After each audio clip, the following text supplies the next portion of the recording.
Buenas tardes a todos, ¿cómo están? Espero se encuentren bastante bien.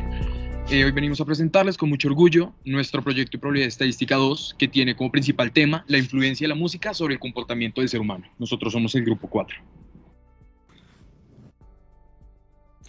Bueno, para la siguiente parte de este proyecto se seleccionó una variable cuantitativa que nos permitiera comparar dos parámetros poblacionales, la cual fue la pregunta número 24, que dice que qué tanto siente que la música lo motiva a trabajar o estudiar con más ganas. Entonces, lo primero que se hizo fue segmentar los 100 datos de la población encuestada, dividiéndolo entre hombres y mujeres, y posterior a eso sacando el promedio de la respuesta de cada una de esas poblaciones. Y habiendo hecho esto, se procedió al cálculo del intervalo de confianza. Para empezar, se realizó el cálculo de la estimación puntual del parámetro poblacional, lo cual dio un valor de menos 0.27, con lo que se puede deducir que al dar negativo, el promedio del nivel de motivación que sienten los hombres al estudiar o trabajar con música es mucho mayor que el de las mujeres. También se calculó el error estándar, lo cual dio un valor de 0.22, con lo que se puede decir que el grado de variabilidad que hay al calcular la diferencia de medidas es reducido, es decir, que el promedio de las motivaciones entre hombres y mujeres al escuchar música no es tan diferente entre ellos. También se calculó el margen de error, el cual dio un valor de 0.44, lo que quiere decir que existe una gran precisión en la estimación del parámetro, al no ser el intervalo de gran anchura. Y finalmente se calcula el intervalo de confianza para la diferencia de medias con sigmas conocido, que está entre menos 0.72 y 0.17, con lo que se puede decir que al estar incluido el 0 dentro del intervalo, no existe diferencia entre el promedio de motivación de hombres y mujeres generados por la música. Listo, ahora llegamos a la parte de las pruebas de hipótesis, donde como pregunta principal tuvimos en cuenta el por qué analizar el número de fiestas totales a las que los estudiantes de la Universidad de La Sabana han estado asistiendo en los últimos 6 meses. Y planteamos dos hipótesis. La hipótesis nula sería que el promedio de estas fiestas es 6, así cerrado. Y como hipótesis alternativa estamos planteando que el promedio de fiestas no lo es. Para esto nosotros estuvimos usando un intervalo de confianza del 95%, lo que como consiguiente nos da que nuestro alfa es del 5%. Lo que hicimos fue tomar la población, correr una semilla, sacar 25, una muestra de 25, teniendo en cuenta una muestra de aleatorio simple, le sacamos la media, la desviación estándar y empezamos a proceder a usar el método del valor crítico, donde tuvimos en cuenta cosas como el estadístico de prueba, la región de rechazo, que nos dice dónde es que ya empieza a ser muy lejos, dónde es que ya no se tiene en cuenta. Al final estuvimos usando el método del valor P, que después de calcularlo con 24 grados de libertad, dado que nuestra muestra era de 25, nos dio un total de 0.6289. Como consiguiente sería que alfa del 5% es mucho menor que el valor P, que es del 62%. Como conclusión, no se rechaza que el promedio de fiestas asistidas por los estudiantes de la Universidad de La Sabana es de 6 fiestas en total. Asimismo, para aplicar el concepto de intervalos de confianza, en este caso sobre el estadístico de la media, vamos a recurrir a la construcción de un intervalo de confianza del 95% y a una distribución de T de student, porque una distribución T de student y ninguna o no ninguna otra, ya sea una distribución chi cuadrada o una distribución normal, que es lo más frecuente. Bueno, en este caso, por dos motivos, tres motivos en específico. En primera instancia, estamos implementando un muestreo, estamos implementando una prueba a una muestra inferior a 30. En segunda instancia, se está asumiendo que el comportamiento es normal, el de la población, es decir, de los 100, de los 100 estudiantes encuestados tienen un comportamiento normal, claro, con fines académicos. Y en tercera instancia, porque no se conoce sigma, es decir, no se conoce la varianza de la población, simplemente se están trabajando con datos de muestreo.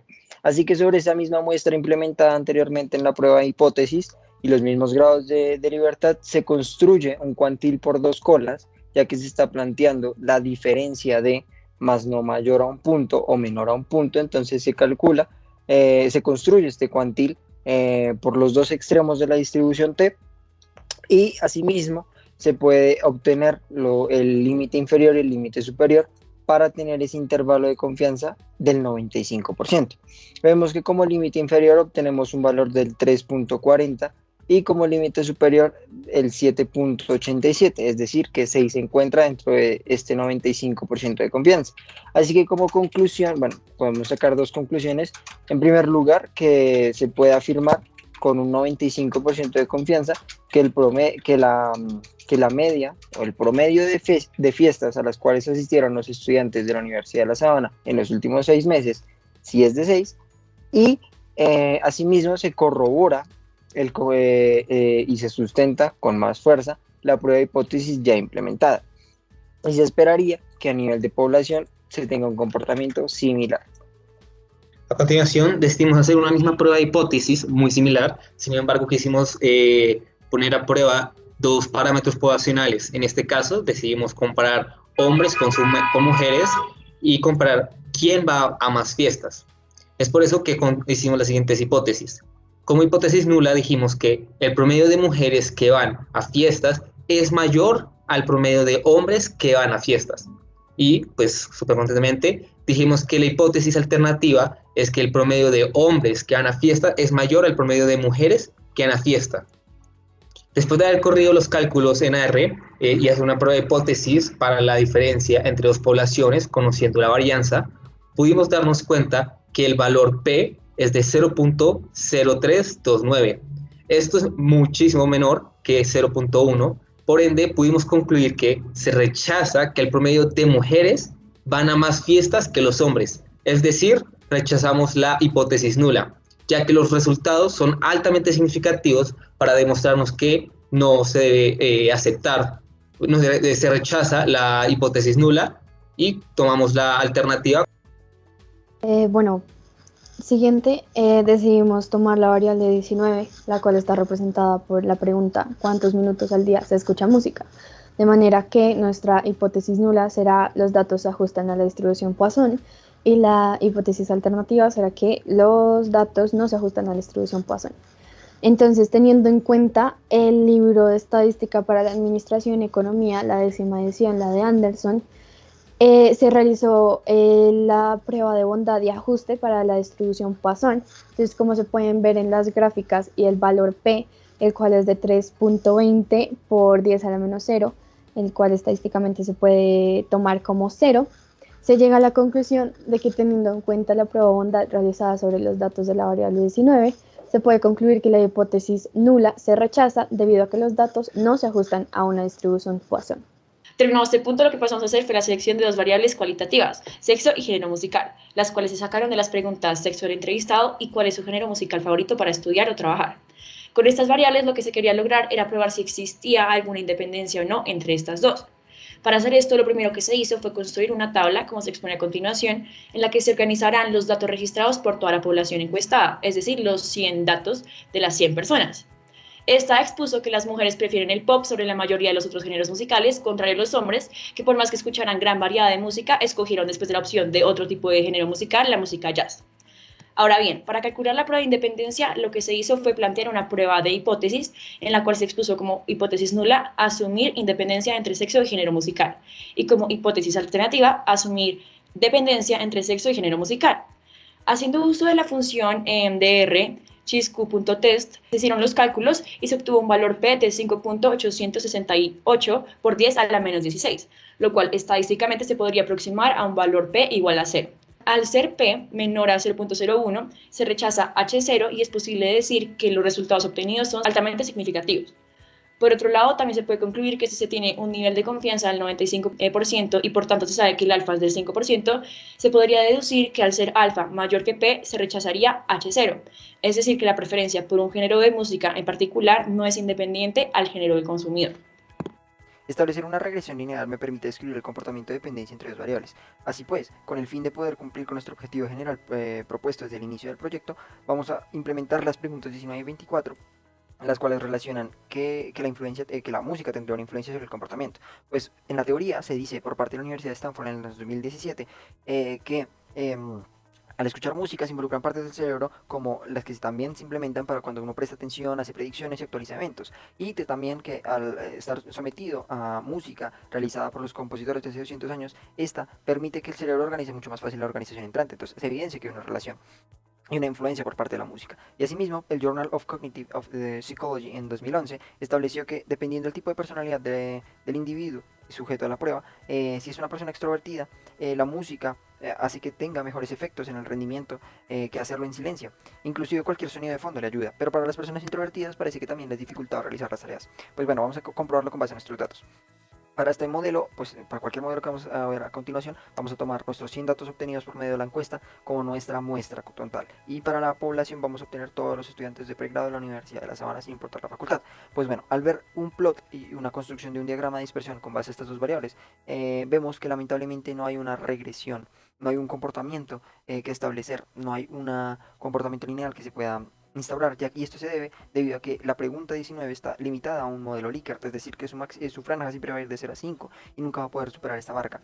Pero, sin embargo, para poder comprobar este supuesto que estamos realizando y que estoy afirmando, vamos a realizar el coeficiente de Pearson que va a poder determinar el grado y la significancia de esta correlación de estas variables, con base a los datos obtenidos, claro está. Entonces obtenemos los promedios de ambas variables, las desviaciones cruzadas y calculamos el coeficiente de Pearson. Lo podemos ver que lo calculamos tanto por la función de RStudio como también por base a los cálculos impuestos por la teoría con las desviaciones cruzadas, y vemos que obtenemos un valor de 0.34. Entonces esto dentro de las tablas se establecería como que no hay correlación o que hay una correlación de verdad mínima, o correlaciones nulas, o una correlación lineal insignificante. Entonces no valdría la pena seguir calculando los demás estudios del modelo de regresión con base a dos variables que por base a los datos obtenidos no hay una relación fuerte y consistente. Así pues, decidimos instaurar algunas correlaciones entre otras dos variables diferentes que también están relacionadas a la música y a nuestro proyecto, pero lamentablemente fue muy difícil debido a que no presentaban un comportamiento que nos favoreciese.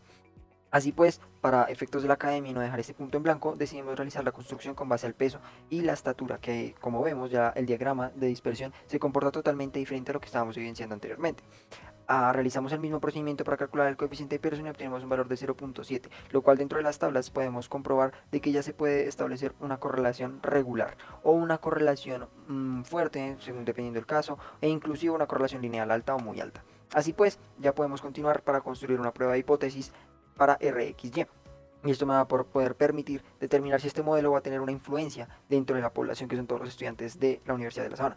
Y como hipótesis nula establecemos que este modelo va a ser igual a 0, es decir, que se puede interpretar que no tendría un reflejo sobre la población, y la hipótesis alternativa es que va a ser diferente de 0. Obtenemos por medio del valor del método del valor crítico intervalos que van desde el menos 2.3 hasta el 2.3 y un valor P del 8.11 y el estadístico de pruebas de 10.06. ¿Pero esto en qué se traduce? Bueno, como vemos, el estadístico de prueba que tomamos no está dentro del intervalo que hemos obtenido, así que se podría rechazar H0. Es decir, que con los datos que hay se podría evidenciar que este coeficiente de correlación va a ser diferente de 0. Es decir, que esta regresión lineal sí va a ser significativa en la población total. El valor B simplemente sustenta esto que acabo de decir. De igual manera, para la estimación de los parámetros del modelo para B1, que sabemos que es la pendiente, obtenemos un valor de 0.79. ¿Y esto en qué se traduce? Que por cada centímetro, ya sea mayor o menor, el peso variará un promedio de 0.79 kilogramos. Y para beta 0, que es el intercepto con el eje Y, representará, ¿acaso que cuando una persona mide 0 centímetros pesará menos 72.54 kilos? Por supuesto que no. Pero ya que no existen pesos negativos, se podría tomar como que cada peso negativo va a ser 0. Y tendría lógica, ya que una persona que no mide nada no pesará nada. Y ese podrá ser nuestra interpretación para nuestro modelo con base a con nuestros datos. Así pues, para la estimación promedio del peso, para la estimación del peso promedio esperado con el modelo, pues vemos que obtenemos unos datos así, pero son muy crudos para el análisis y para la interpretación. Y lo mismo que los residuales. Así que vamos a ahondar un poco más y a realizar un análisis más a fondo. El promedio vemos que tiende a 0 y su sumatoria también, lo cual es positivo para nuestro modelo de regresión.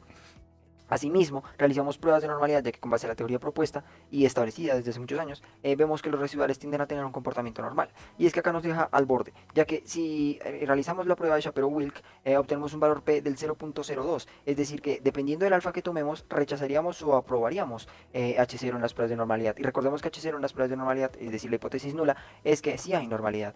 Entonces, en dado caso, si tomáramos un alfa del 0.5, tendríamos que rechazarlo. Y si rechazamos normalidad, es decir que nuestro modelo no será normal porque Y no es normal. Así que